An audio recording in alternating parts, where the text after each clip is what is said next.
And we are all set. Again, I advise everybody to be on mute unless you're speaking. It just kind of helps up with the background noise. And Okay. then we do have one member in attendance back there, one of the petitioners. Which one is that, Carlos? It's for the residential home, Bowen. Great, great. Okay, I think we'll call the City of Olivet Planning Community Design Commission for June 14th, 2020 to order. Madam Secretary, would you please call the roll? Rob Jurgel. Present. Michael Saunders. Here. Brad Abel. Yep. Brian Lewis. Present. Carol Wagner. Present. Jody Rich. Present. Okay, is that everybody? Let it also be known that Missy Waldman, City Council member, is in attendance, as well as Carlos Trejo and Jonathan Roper from the Planning Division. Sorry about that. All right, so we will just kind of give a little bit of an overview of how we do things here for anybody who's new in attendance. If anybody has any public comments, we ask that you go ahead and, kind of ask those in the question. We may not get to them right away. We'll try to go over that near the end. If you do have comments related to a particular item on the agenda, please indicate what that item is so we can make sure that we address that. What we'll do is in each agenda item, we'll have a report that's will be presented by either Jonathan or Carlos, and we'll probably have questions for the developer or the person involved. And then we'll also, before we do a vote on that, we'll ask if there's any public comments that we need to address at that time. So be patient with us as we kind of work with it. We're doing a little bit differently while we're working kind of all from home. So there might be some delays, but just be patient and we'll try to go through this as best as we can. So, all right. Carlos, any public comments right now? Otherwise, we'll address those at the end. No, Chairman. I don't see any. Okay, great. So we'll go on to old business, but as a reminder, if anybody does have any public comments about something that's not on the agenda, go ahead and ask those questions and we'll get to it at the end. Okay, so we'll move on to old business, item A, which is 449 Bowood Court. The petition type is Community Design and Concept Stormwater Management Plan Review for a new single-family home. The petitioner is Helmut Weber with Helmut Weber Construction. Property owner is Helmut Weber Construction Company. Carlos or Jonathan? Jonathan. All right. We'll take that one unless Carlos or you're going to the other one. Okay, cool. So thank you, Chairman, and good evening to the members of the Planning Community Design Commission. My name is Jonathan Roper, the city planner, the City of Olivet. Tonight we have I'll take the first one and then Carlos will take the second one mainly. 449 Bowood. The commission saw the plans for the new house at the last meeting on May 21st. It's a new two-story house. It replaces an existing one-story ranch-style house. The reasons that for the tabling of the last meeting was to look at the stormwater detention location and also the right north elevation. The stormwater detention, the neighbor, just to give you the backstory, the neighbor joined us for the last meeting and he noted his concerns about the location of stormwater detention. Since this time, and also the elevation in the back wall that you see on the right side of your screen there. So the existing elevation is on the bottom. So the former front had the top left is the former, which staff mentioned there's going to be a little exposure at the bottom corner there. So they revised their plans to match, to follow the grade, what actually will happen when it's built. On the right side, the top right one is proposed. The bottom right was the existing from the prior meeting. So they added a window to at least break up the siding on that elevation. Okay, the next slide, please. Oh, I can control. Okay, cool. Here we are.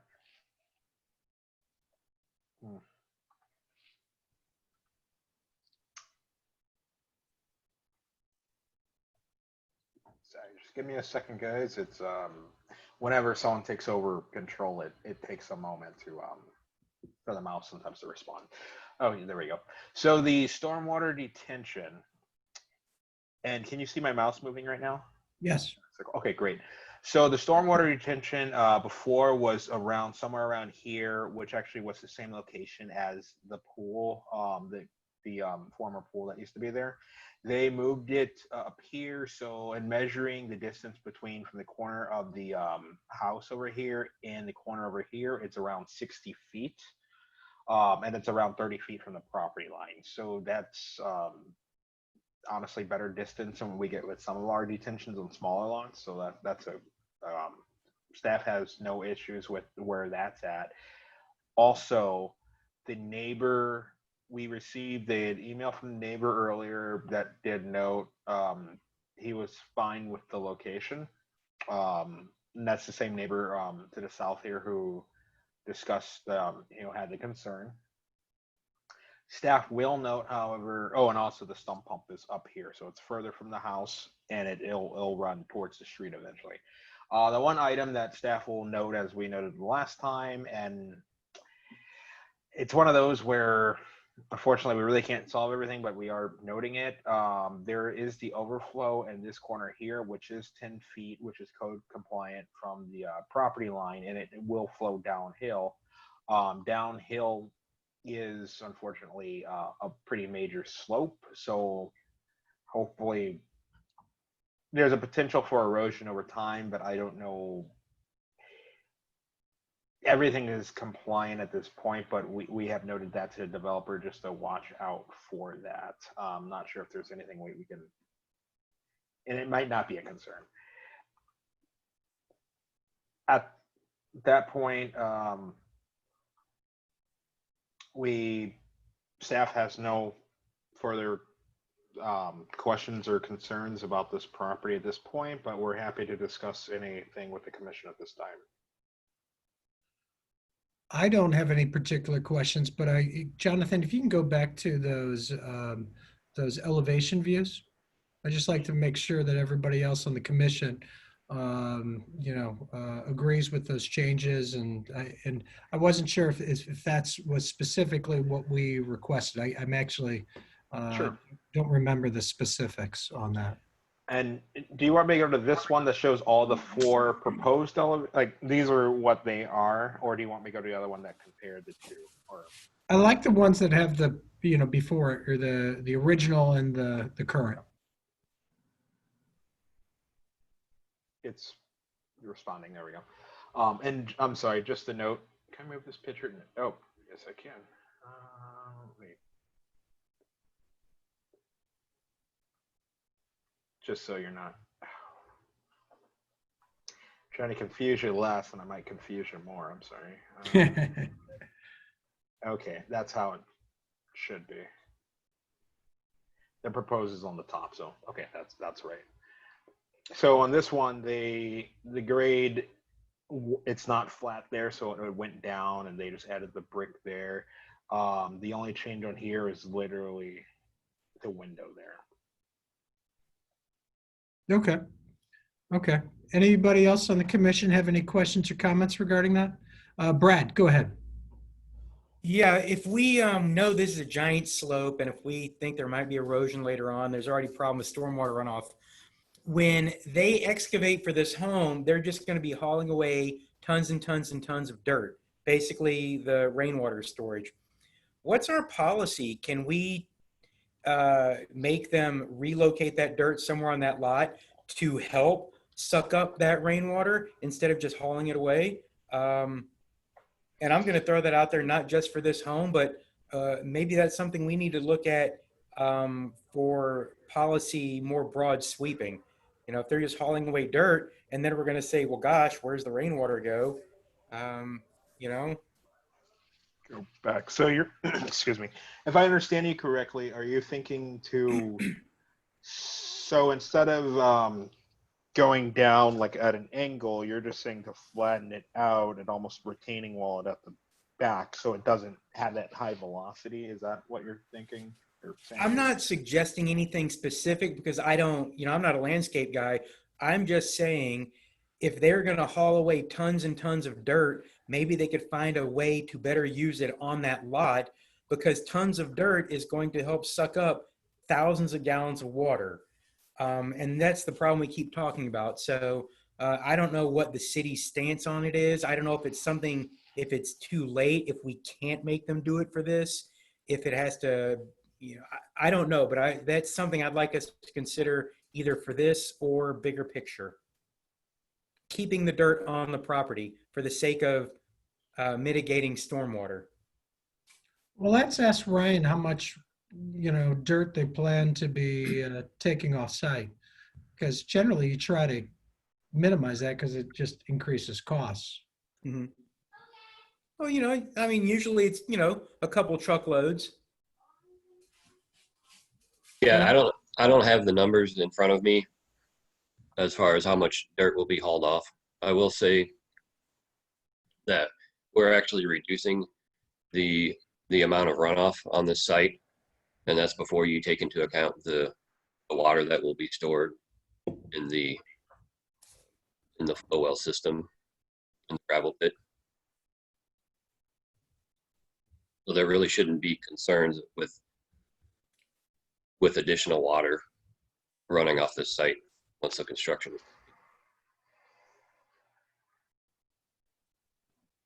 Brad, you don't seem convinced. So, you know, Jonathan, let's ask a question. Where that discharge pipe is going to be, and you said it's running into more steeper slopes. That's on some other properties. Is that correct? That's not on this property. That's correct. Do I have a larger site? No, you know what? I could do this. Just give me 1 second, please.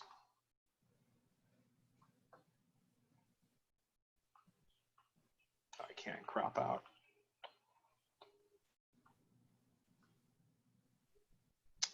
So the detention is here. Here's the overflow for the detention. This darker area here represents like usually more significant like landscaping. So and I can actually blow it up right here. Good idea.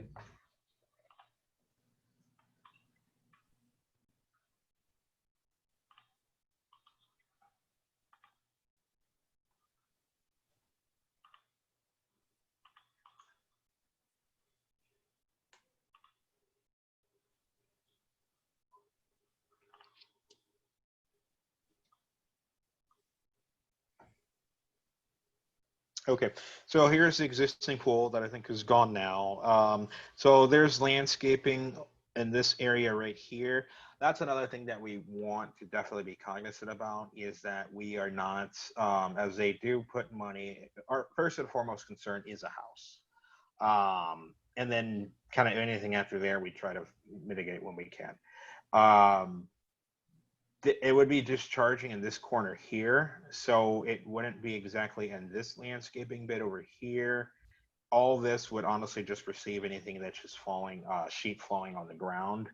But you know, they could technically roll down this hill and start eventually an erosion problem. That's a possibility, but by no means do I know that for certain. I don't, but water runs downhill. So What is there any way we could have the pop-up discharge on their own property? you know, and bring it more to the front? Is that a possibility? Yeah, I mean, to me, what I see, and I'll let Ryan kind of, I mean, just from my point of view, there's the gravity flow from this. This pit is at least a foot underground, so it's at a 690. The top of the rock is around a 689, roughly. This area right here is at a 684. So technically speaking, there would be enough positive flow to drain it towards the front. I would also say this. It's an interesting.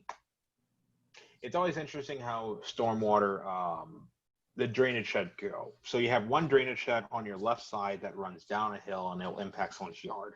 On the right side, what you don't see is that there is a different drainage shed. So everything that drains on Bowood actually, go back to this, everything that drains on Bowood, there are inlets here that actually outlet on someone else's property somewhere else. So we're always in a no-win. It's either you pipe it to a sewer that goes to someone else's yard, that's a lot of water, or you do it over here. But if we're talking about whose immediate impact, you know, lessening the impact on a neighbor at 21 Arbor, it would, if you put the pop-up in a different drainage area, you would reduce it, that impact on them. And Ryan, I look for your comments on that.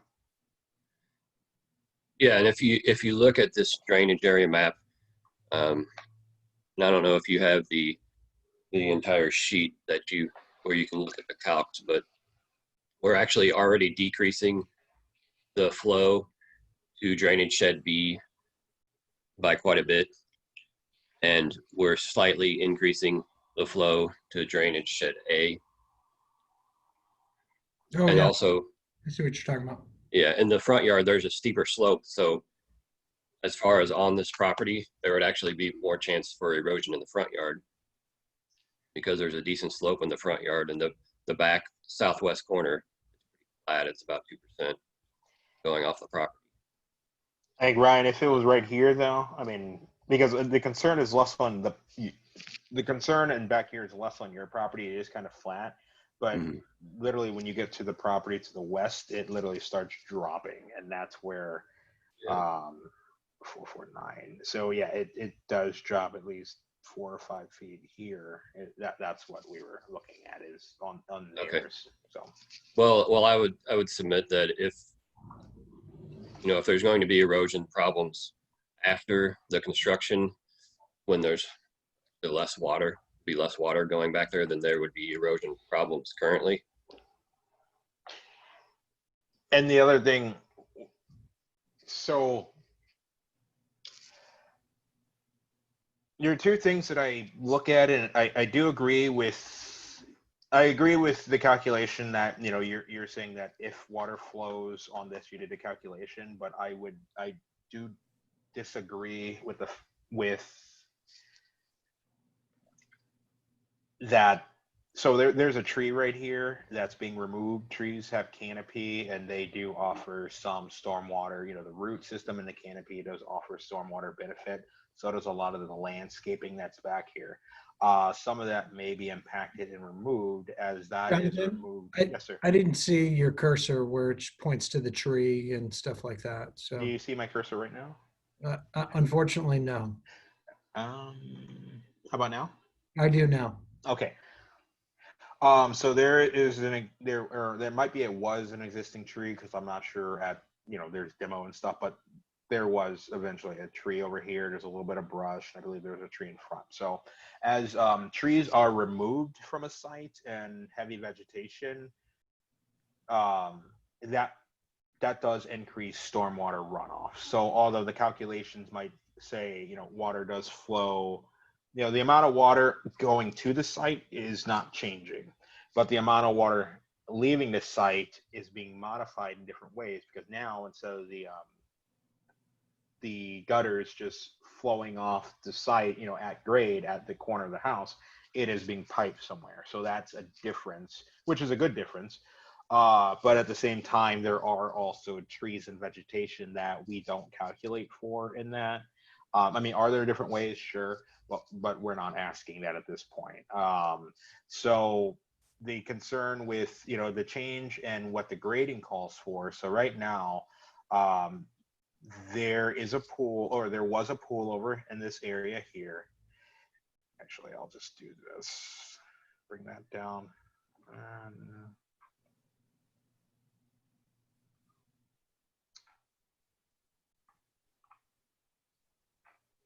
I'm sorry, just give me 1 second.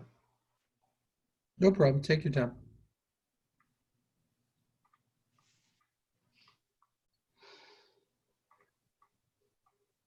There we go.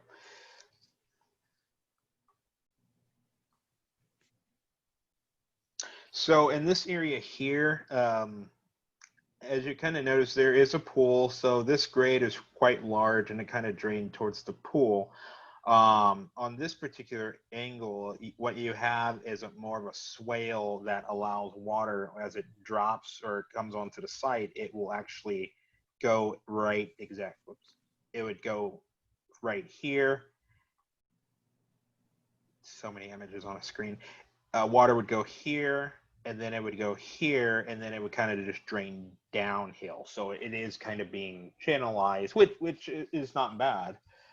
You know, but at the same time, when you have this whole, you know, B section for the most part draining to this one area, plus you have the pop-up overflow for the detention also draining in that same area, which is the low spot. You know, that's exactly how sewers work anyway. But at the end of the day, what you then get is more water just being in this little particular area, and I could see a potential stream happening just based on that theory. But that's, again, theory, and it may or may not happen, but we've seen it happen before. So that's why we're bringing it up. Let me ask a question. What if we put the discharge a little bit closer to the bases to give it a little bit more time to soak in?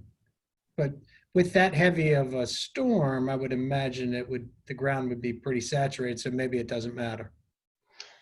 Well, the only thing that, if you move it back, so there is some point you try to have a better positive gravity flow. So, but I mean, it would help.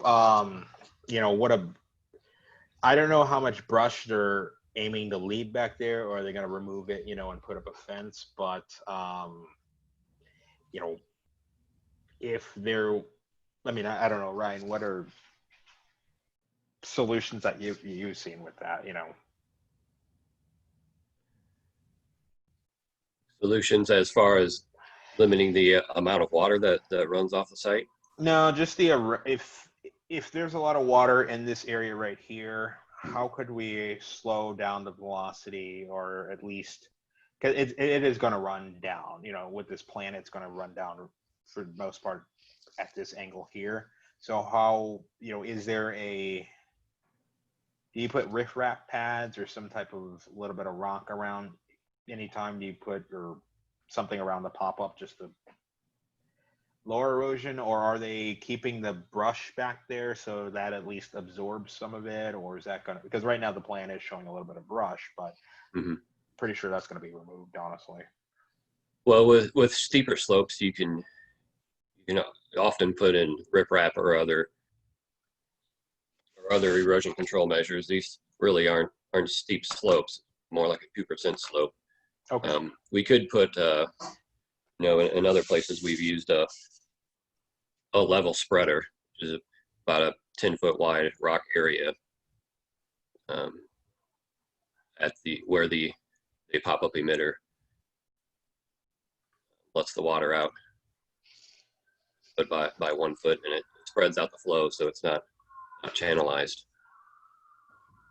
Yeah, this is Mike. I was going to point out, these are 1 foot grades. This is not a particularly steep slope we're talking about here. You know, I mean, is water going to flow down? Yes, but we're not talking about you know, look at the backyard compared to the front yard. The backyard is, you know, virtually flat in that corner. It is pitched to that corner, but it's not, there's not a steep grade back there. Right. Right. And the idea of the, of the gravel pit is that it takes the water from the roof and stores it for a period of time so that it's not a big rush of water running off the property. It slows it down so you don't have that 15-year, 20-minute storm all running off the property at once. Right, It right. dissipates it over time. I do like the idea of putting a rock there just to kind of spread it out, the flow, and I think that would make it better. A level spreader. Yeah. Okay. Yeah, we've done that in other municipalities. Okay. Any other, does that sound good for everybody? Any other questions or comments about the elevations? Does everyone like that? Carol? No, I just wanted to say I like that idea. Great. Chairman, can I add on, Mr. Abels had asked a really good question on the that excess dirt, and it is something that we do take a look at. It was something, we noticed, especially like on the harvest and cherry trees, where they're cherry tree lanes, where the lot size is pretty dense. And when you have a slab that they had excess dirt, a lot of the times they find creative ways to keep that excess dirt on the lot. Unfortunately, a lot of the dirt around here is that clay type of dirt, so it just becomes a harder surface. So Jonathan and I have been looking and talking and collaborating with the inspectors about trying to, seeking our code about bringing, some of that black spongy dirt back in and have them haul out some of that clay type of dirt in there. And a lot like on Bullwood, it probably balances very well because there's already a reasonable house footprint with a basement hole in there. So they've already took out the, they've demolished the structure. So they already have a sizable pit. They'll take out some extra dirt and they will spread it around that lot. It's very rare that we see somebody haul off dirt from lots of this size. May happen when you get down to Cherry Tree Harvest or somewhere like Chevy Chase or Hilltop where there's just not enough room. And it just depends on whether there was a basement there prior or not. But I think that's a good point, and we are talking about that and taking a look at if there's ways to use soil as part of that process of being more spongy or absorbent, for lack of a better word. And I'm not sure. Again, we'll look at whether this keeping the dirt from the site is better, but what we found is many times it is kind of clayish and hard. The other thing I wanted to point out that Jonathan had noted, which I think is important as we're looking at these more holistically, is that when you look at the subject property and you see the pool there at 449, when we look at the site plan and what's submitted by the petitioners, we get a good idea of what's going on within 50 feet. So we know where the next closest house is, and we know some of the grades in the rear of the back properties, which are addressed off of Arbor. When you look at Jonathan's contour map with this aerial, the guy that's getting, or the lot that's getting the brunt of this, even though they're not in close proximity, is number 17. That is a lot, no matter what happens, whether it's 449, 457, 441, even right behind them at 433, they're just getting inundated. And it continues further down to 15, but the way that lot 17 is designed is that they're taking pretty much every a lot of that stormwater that's coming off of Bullwood in there, and that'll continue. For every pool we add, for every deck we add, for every driveway we add, it's not just these new homes. At least the new homes have a component to store some of that water. But it's looking at this and being cognizant that whatever happens on Bullwood, at least north of 433 on north, is always going to have an impact on 17 Arbor and maybe even 15 Arbor. And that's hard to control. All we can try to do is, again, minimize some of the runoff, which we do with the with the detention systems, look at where these downspouts or pop-ups are located, trying to do like what Ryan's proposed about putting, breaking out that water with rock or something to kind of slow it down. But 17 is, at the end of the day, after it rains, 17 is going to be soaked. And it doesn't matter whether 449 gets rebuilt or not, it's always going to be that way. So we're trying to look at things, take a step back and find out what is happening 5-6 lots further down the road in there. And even if, kind of Jonathan alluded to, if we shifted everything to Bowood and towards the street, it'll go down the street, go into a storm sewer inlet, but it's going to hit somebody, whatever subdivision south of Bowood. And I think that's Romney Park, Covington, Meadows, and all that, which already have, we're aware of major problems that they're having. It's a hard solution. It's unique. I'm glad we have these detention systems. And so far we've been fortunate that they are working and making an impact, but a lot of the times it's just a function of the grades and the topology around here. Right. Appreciate that, Carlos. Those are good points. And I do think this is probably as good of a solution as what I think can be made with this property. So that being said, anybody else have any questions or comments? Carol, go ahead. Yeah, Carlos, you were talking about number 17 Arbor Road. Where is that in relation to the house that we're addressing this evening? Maybe Jonathan could put his cursor on it. I think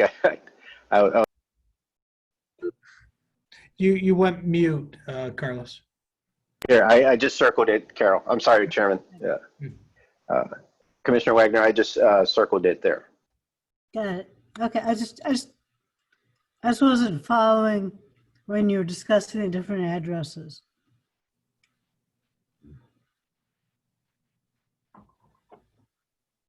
Okay.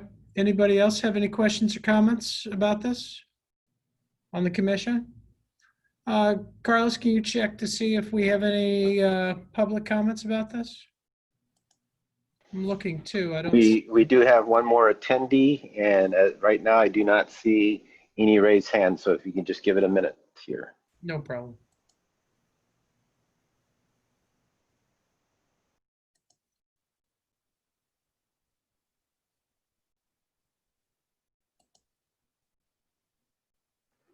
All right, Chairman. I don't think we have any comments. Okay, great. Do I hear a motion? Mr. Chairman, Go ahead, Mike.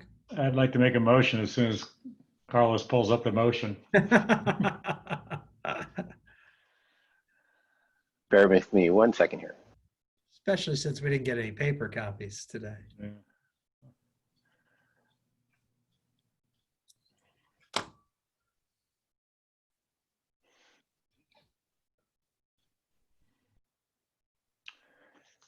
I can make a motion to approve the petition for community design and concept stormwater management plan review for a new single-family home at 449 Beaumont Court as presented in the memorandum from the Department of Planning and Community Development dated June 4th, 2020, subject to any staff conditions herein.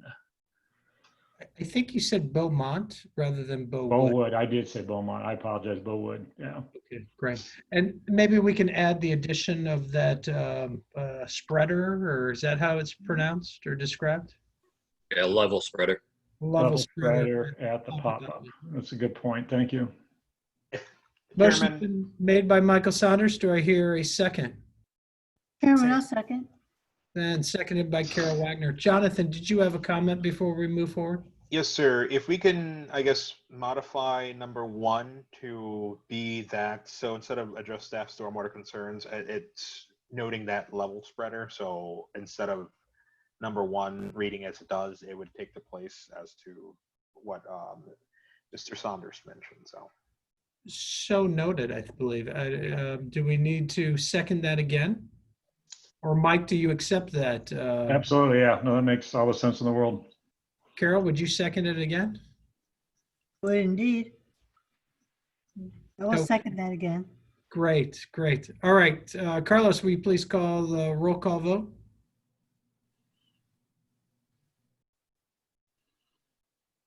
Commissioner Rich, Aye.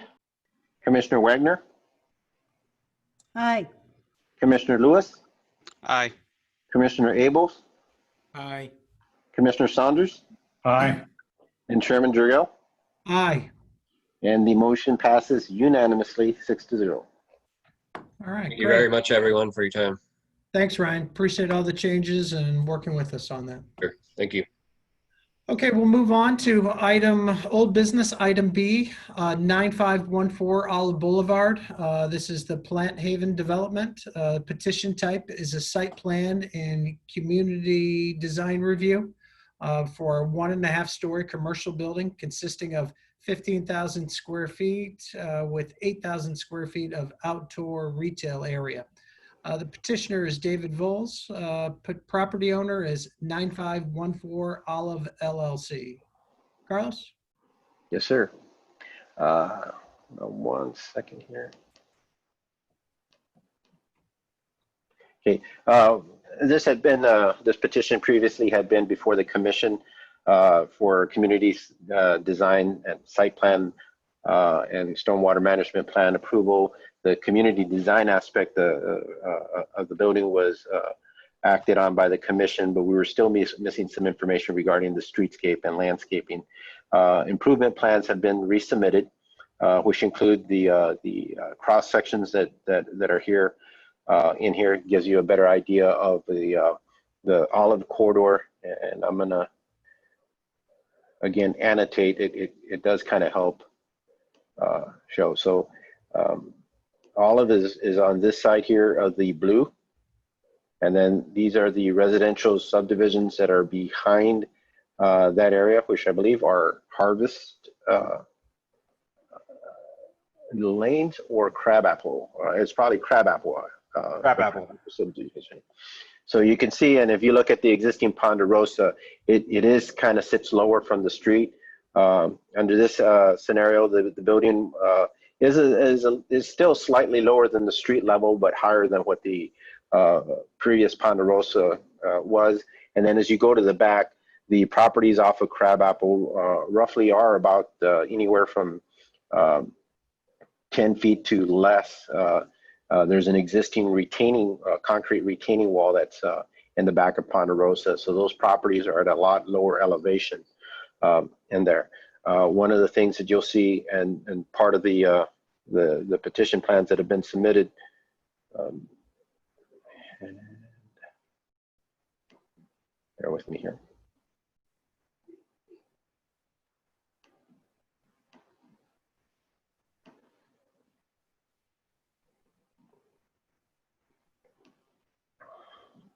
As you can see here, and I'm hoping that the mouse is visible enough and isn't jumping up and down.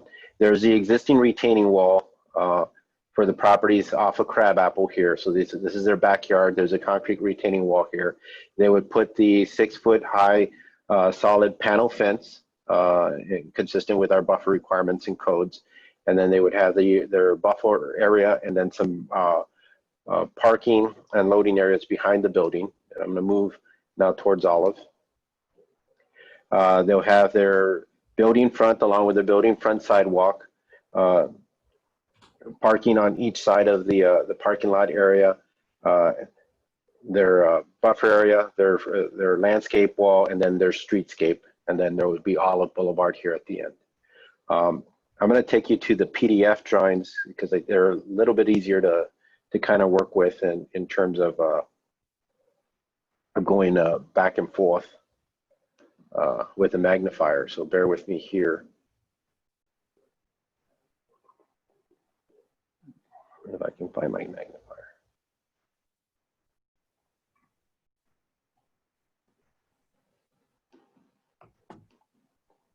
So a couple of things that we've taken a look at. Again, the building footprint. Let me remove those annotations.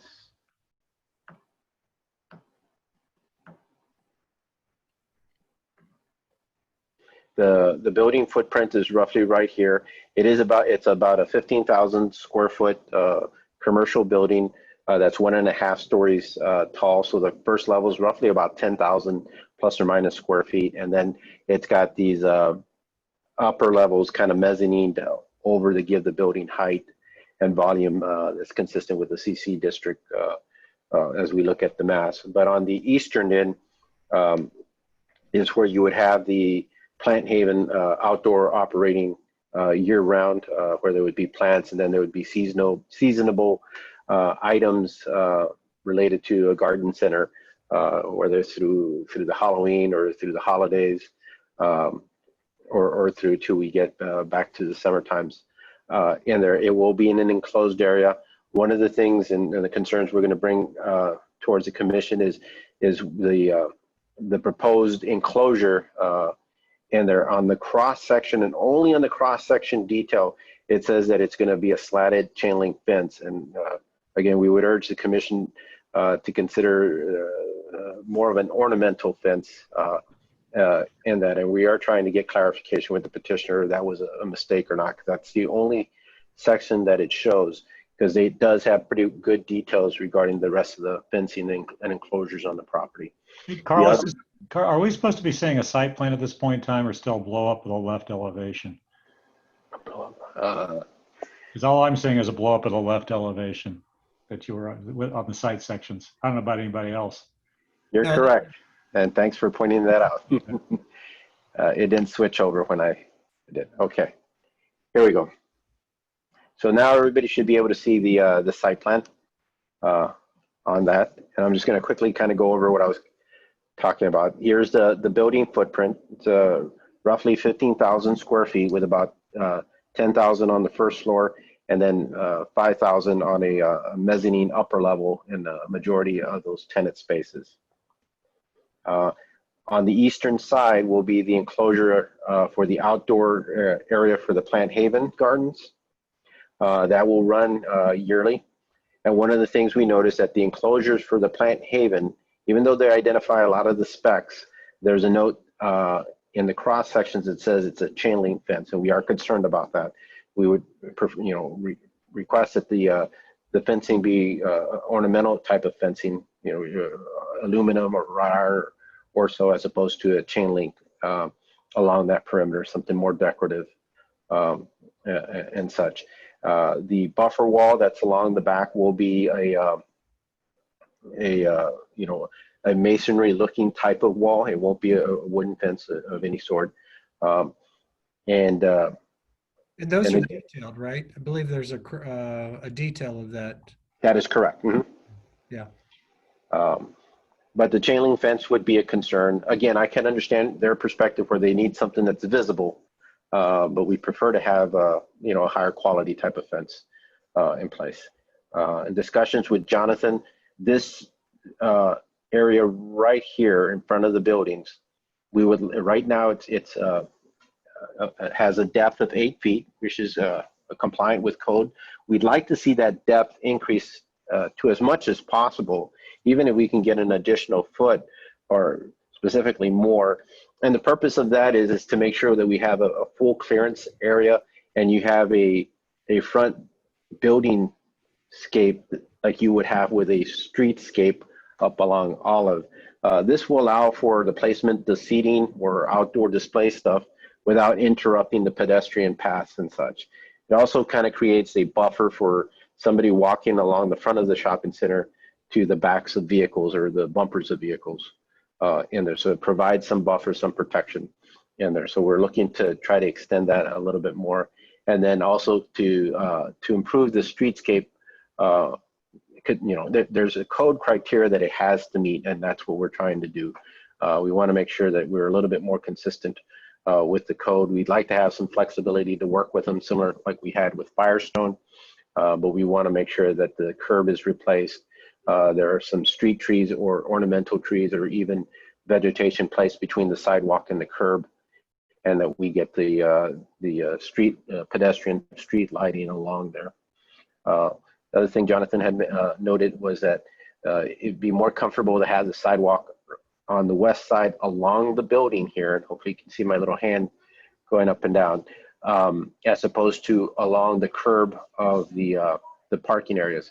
Purpose for that is that the concern is that when the vehicle parks in here, again, the bumper extends a foot or two beyond the base of the tire, and that starts to impede the passable area of that sidewalk.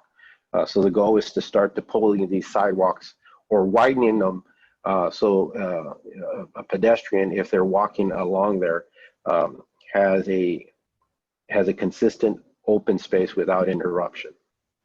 Carlos, maybe that sidewalk is placed along that edge because of the handicap spots, so the wheelchair Mhm. right up. Right.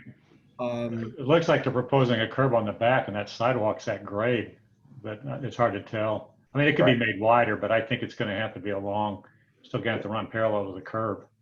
And again, if we can get, if it is necessary for those purposes, is to get it wider.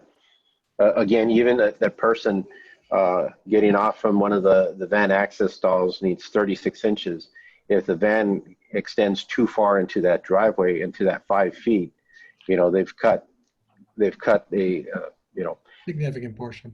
you're narrow now to just one individual in a wheelchair to go through, as opposed to being walking by with somebody, even though they may be pushed from behind or so. But I mean, there's a ton of industry standards out there for those conditions. I mean, that's, correct.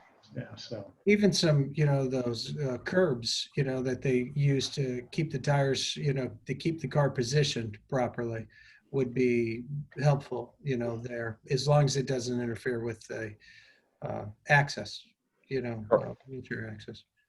If I But could go ahead, Jonathan. add one point to that, just south of the handicap, south is down, so south of the handicap spots, it was more about, right where the hand is right now, at that angle. I do understand about the handicap spots and you needing that, but that particular spot, could it be closer to the building? Because if you're literally walking, are you honestly going to take a right turn, or are you going to go through the grass for one? Which is not the biggest issue, but the bigger issue I was kind of looking at is, if you have an opportunity to move the pedestrian away from traffic or, cars moving, in this particular case, there's a little grass vegetation area between the sidewalk and the building there. Could that be maybe swapped, or, could you put the sidewalk closer in the middle there, so you put a tree or vegetation or whatever that kind of keeps you separated, so you're not having, just like you're walking down Olive and you have cars zooming by and you're like, no one wants to get hit. So that's the kind of thought, if It makes sense. possible. But again, I don't know if that's feasible from the point of, do they need that spot for some reason? Right. Not sure. Have you had any of these discussions with the petitioner? Where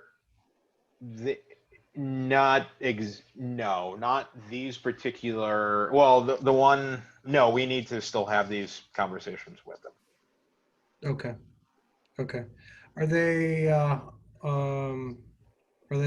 well, I didn't mean to cut off the presentation. Carlos, did you have anything more, or? No, those are the 4 points that we were going to talk about. And again, it's easier to show them on the PDF. I'm going to go back to the PowerPoint in just a second here. Bear with me. The other questions I think I'd have is, have they had any outreach with the adjoining neighbors, to show them those wall panels? But I think those wall panels look good. No, the city did send out its notifications. I've been very surprised that we didn't get the comments in there. So I'm not sure they've worked with it, but they received comments. They received notifications twice, once for the rezoning of the public hearing, and then when the petition application came in.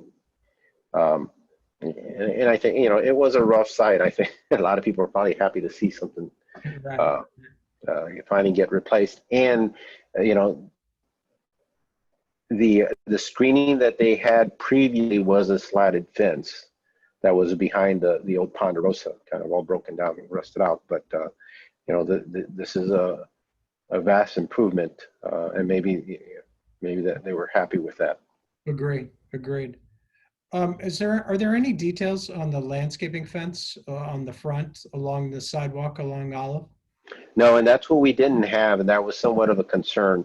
And again, we know the boundaries and the perimeter, but we'd like to see right where it has that number 3 or some, a little bit of interaction with the street, the sidewalk, and this area. Even if this isn't an entrance, that you can still kind of walk along here and go into that space that you saw, you see. Right.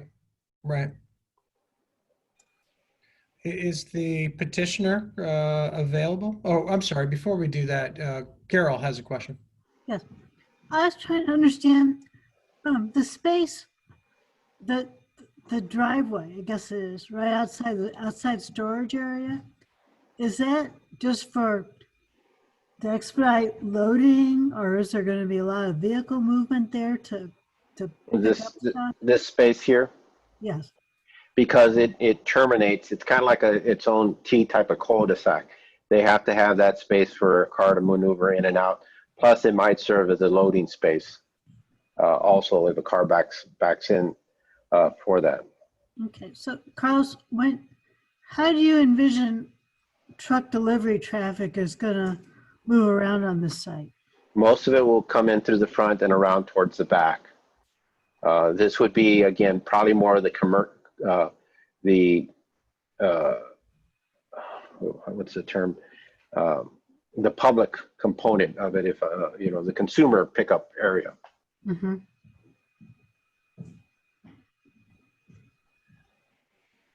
So, I'm just trying to envision.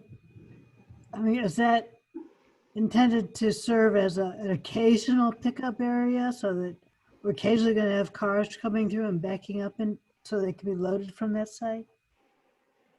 My assumption would be yes.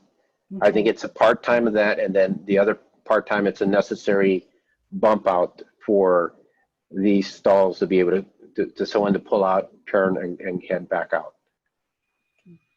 So are we providing for enough turning space in there for that kind of activity? Yes.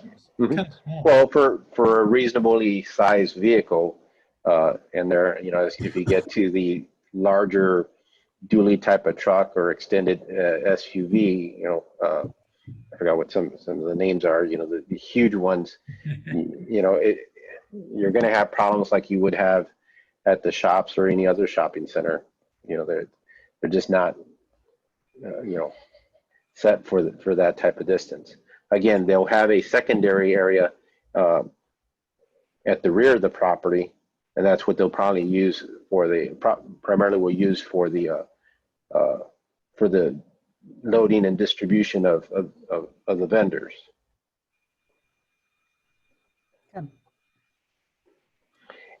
It's tight, and I'm glad you note that. I mean, we looked at it too, but we're also trying to balancing it out of trying to maximize the density on that site too. Right. Okay, well, do we have any other questions or comments at this time, or is the petitioner available or here to? They're not on, Chairman, and again, I'd be glad to talk to them about those 4 points, and then come back at the next meeting. But what I would like, if there are other items like Ms. Wagner, I'll talk to them about what are their thoughts on how things are delivered.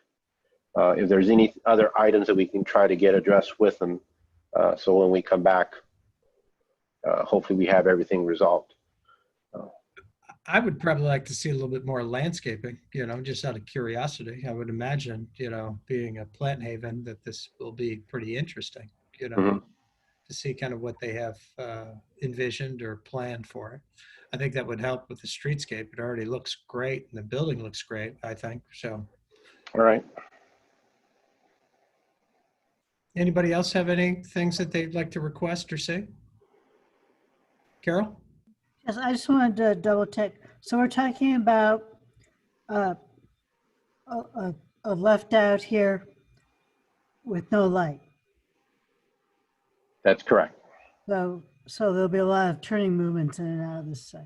Correct, and it's one of those where we tried to coordinate access. This will probably align, I believe, with the goal was to align it with the new city center development across the street. But note that entrance off of Olive, roughly 50 feet or yards further is the entrance to Tower Hill. So it creates not, it's a bad example in terms of it's not that close of proximity, but it's similar to what you have at that mobile station with Apple Tree, where you have these two entrances. There's nothing wrong with the south side. It's just that on the north side, across the street from this, I do have these two aprons that are very close. That have the potential to carry quite a bit of, well, I shouldn't say quite a bit of traffic. That have traffic that will be accessing onto Olive. A way to remediate that, and at this time, the city's made the decision to place it on hold because there was not support from the Tower Hill subdivision, would be to combine the two access points across the street, the city center and Tower Hill, and put one thing. Again, they were concerned about that, and that's fine. So we didn't pursue it, but we did ensure that we obtained the necessary easements on the city center development, and hopefully maybe down the future, or if that site ever redevelops, we'll be prepared to be able to combine those 2 points.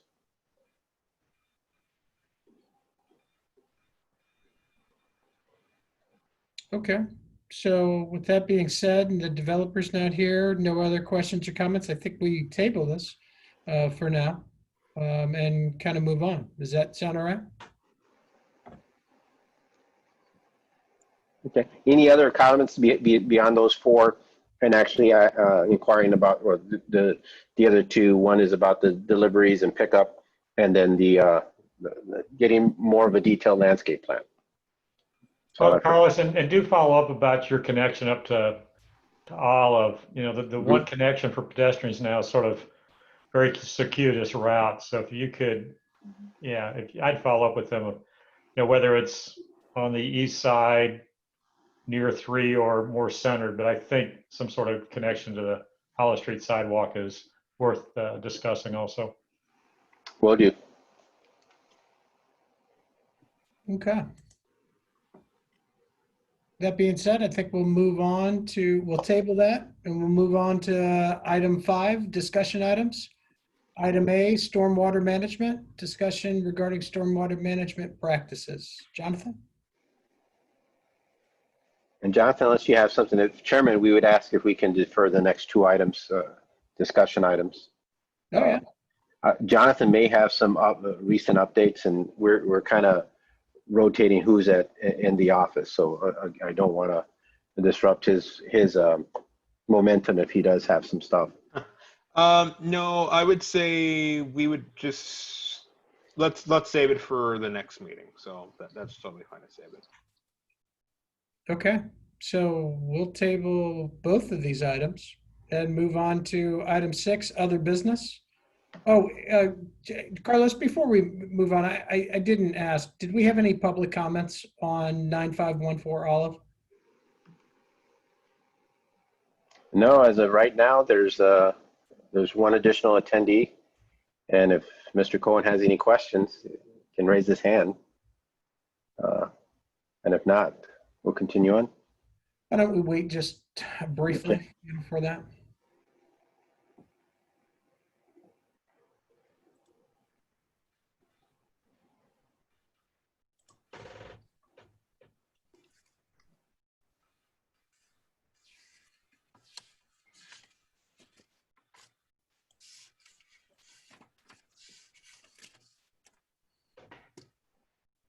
Nope, Carlos, I'm good. I'm good. All right, sir. I had no idea you knew it was me. He's like a troll. Great job, guys. Thanks for letting me listen in. You're doing a wonderful job. Thanks, Andy. No problem. You guys have a good night. All right. Okay, well, we'll move on to, let me pull up the agenda. I learned that it was me. Meeting minutes, item A. I don't think we have any meeting minutes to review. Is that correct? I didn't see anything sent to us, or unless you have something, Carlos. No, I don't believe so. We're kind of trying to catch up on some other things, but we'll get on those. I apologize on that too. No worries. So I guess we're on to reports. All right. A couple of items on the council side. They had a work session on June 2nd. In that work session, they talked about some recent state legislative action regarding community improvement districts and transportation improvement districts, which now there is a bill before the governor that if they are proposed, they have to go through a public vote. We have, I believe we only have one community improvement district that's in the process of getting initiated, and that's the one with the Olive Point Gateway project. On June 9th, they'll have their next regular meeting along on the 23rd. On the 9th and on the 23rd, they'll be reviewing and acting on the fiscal year 21 budget.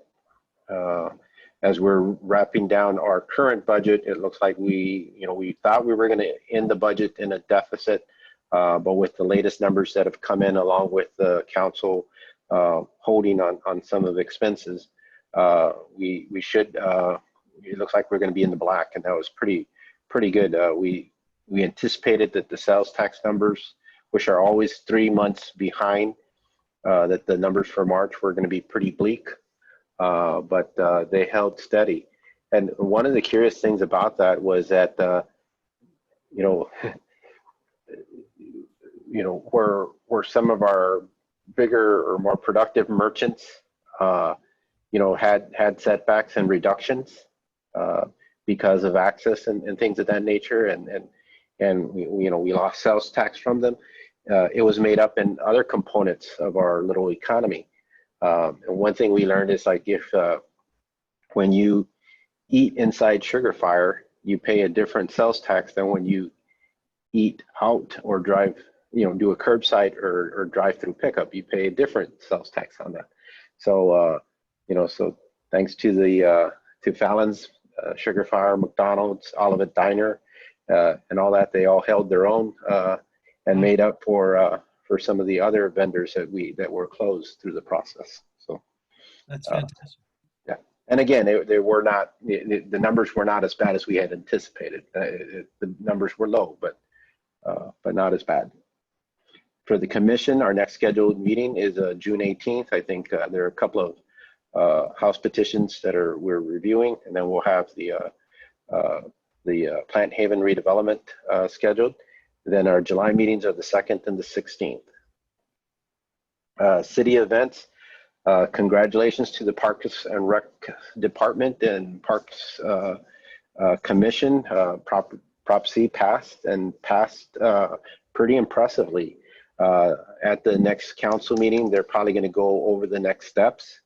If you've seen on their website, the designs are set and put in place, at least conceptually, even for the community center and the improvements for the various parks. I think kudos to them, because they had a lot of information, data, and pre-design put together, so our residents can see and be assured of what those improvements are. So it was great, and everybody was ecstatic Wednesday on that. On June 8th, we'll have Coffee with a Cop. Our police department has been very active, especially with recent events. And they're not in terms of just assisting some of the other municipalities in the county, but also in terms of their comments regarding support for, in terms of support that unnecessary tactics were kind of used that led to all these events, things that they would not use or recommend as part of the process. For COVID-19, oh, and that Coffee with the Cop will be done virtually. And there, so the link will be on the city's website. Regarding COVID-19, again, we're still going through a phase of reopening. I should have a majority of my staff, at least 3/4, if not full-time, by mid-June. We're looking at July before everybody's in there. We've been working around with the circulation patterns and the spatial distancings in there, and then the council has adopted some policies and procedures for staff when they come in, doing the temperature checks, answering the questions, and then making sure, again, we're doing a social distancing, and also restricting the use of the community rooms and the conference room area, which has been neat. We've been able to work with a lot of our petitioners and applicants via Zoom or through webinars, and it's been pretty successful. Dealman Road Phase 2, there should be a pre-construction meeting coming up soon for the second phase of this. This is everything that includes the culvert crossing there on Dealman all the way north to Olive. Again, I think I haven't heard if the date has been set, but I believe it will be sometime next week. There's still they're still working on the 90th anniversary events, trying to get those resolved. But of course, there's still a lot of unknown out there, so it hasn't gone too far. Councilperson Wallman can kind of address those if she knows more specifically. The city will be hosting a drive-in movie at Stacy Park, I believe towards the end of June. I'm sorry I didn't put the date on here, but they're getting that set up and ready for the community. And then 2020 census, don't forget, we're up slightly at 77.5% of Olivet residents have answered the census data, with roughly 72% of that being online. We're well ahead of the county and that of the state. So those numbers are always important. It's good data. For development projects starting on the east side, demolition on Office Max should be starting anytime next week or within the following week.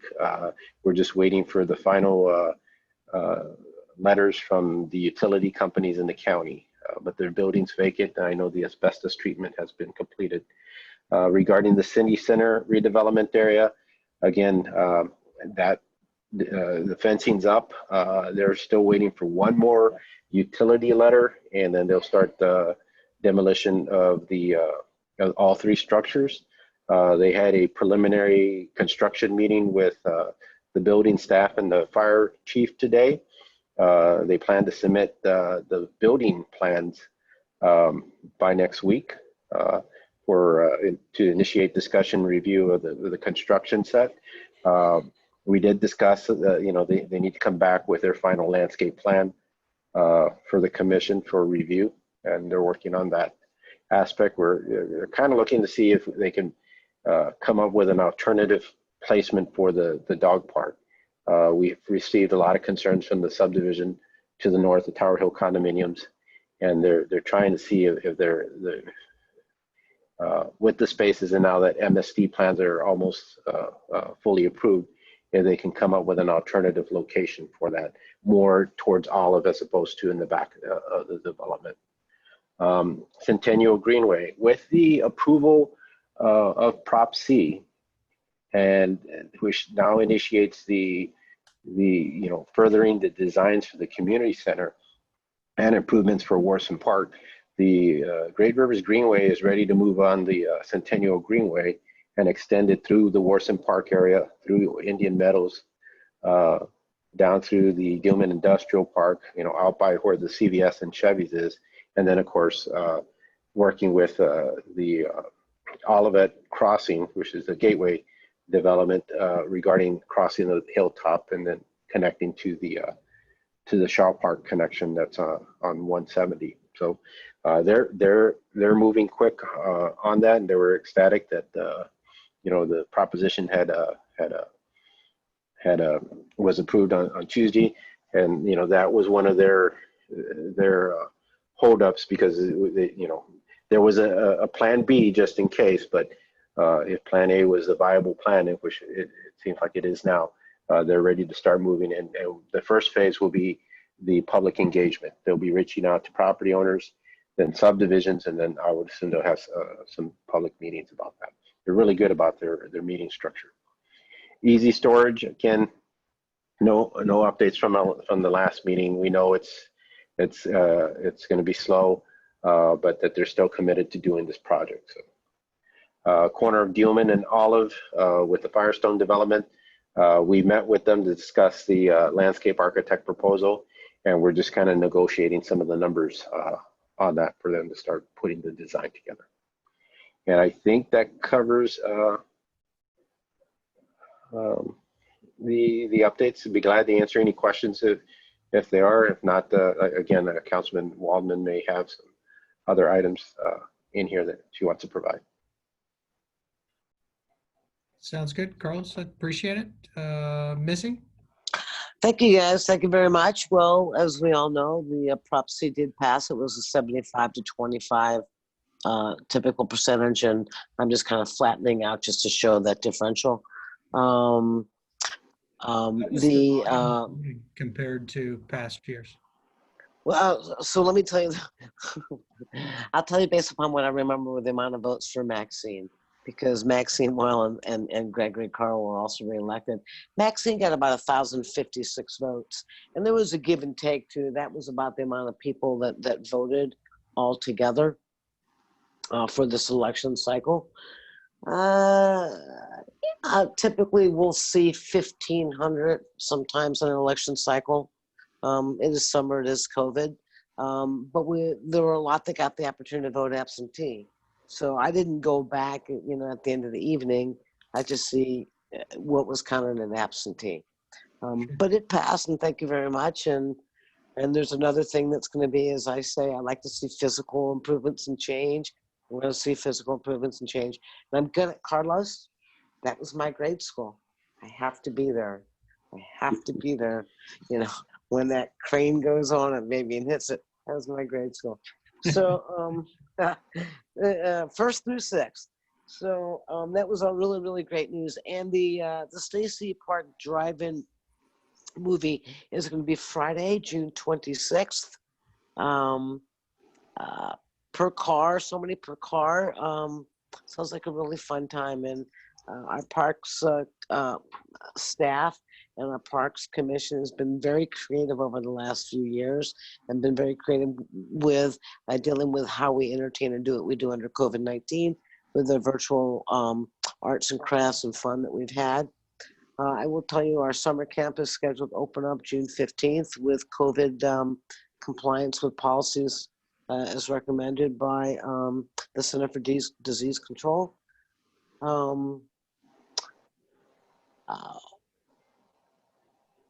We are scheduling a tentative retreat for the council for some time more, probably in the middle to the end of July. And a lot of things will probably not go on this year, like summer softball. Sometimes those things are just getting a little bit too further along to try to bring together. With regard to the 90th anniversary, you know, I identified you the other week the days that we were going to do with a party in the park and a dinner dance and revealing of a new history wall.